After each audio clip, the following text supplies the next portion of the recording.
আগামী 7 তারিখ মানে মাঝে আর একটা দিন বাকি।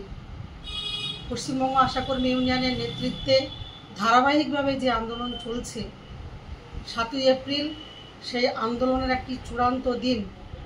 আগামীকাল উত্তরবঙ্গ তারা রওনা দিচ্ছে। যে বিষয়টি বলার জন্য এখানে কথাটা রাখতে চাইছি তা হলো, স্বাস্থ্য ভবনের কাছে আমরা যতবারই দরবার করেছি, দাবি জানিয়েছি, বলেছি, তারা সবসময় আমাদেরকে বলেছে যে কোনো টাকা পয়সা বাকি নেই, সমস্ত আমরা পাঠিয়ে দিয়েছি।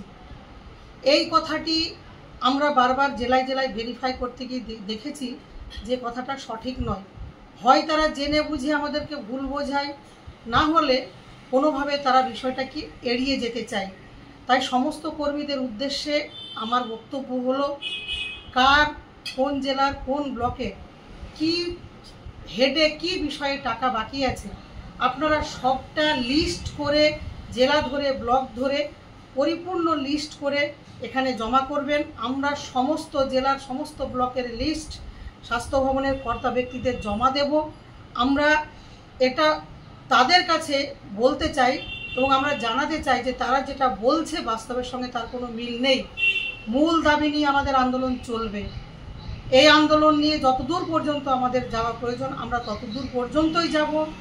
আমরা সমস্ত কর্মীদের কাছে সেই প্রত্যাশা রাখছি, আগামীকাল আমাদের মূল দাবি সহ যে দাবিগুলো আছে সেগুলো নিয়ে যতক্ষণ না পর্যন্ত আমাদের কথা সেখানে একটা কংক্রিট না হচ্ছে, আমরা ওখানে শেষ পর্যন্ত থাকব।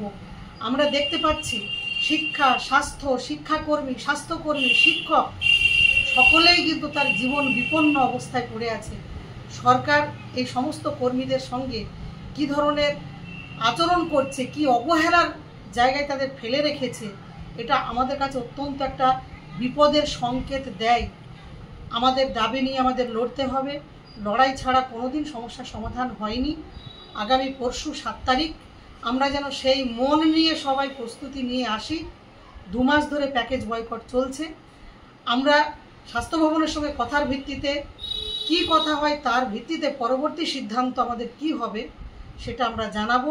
ফলে সকলেই যেন তার পরিপূর্ণ শক্তি প্রয়োগ করে, শক্তি নিয়েই সমস্ত ব্লক থেকে সমস্ত কর্মীরা যাতে এই আন্দোলনে সামিল হয় সেই আহ্বান সকলের কাছে রাখছি।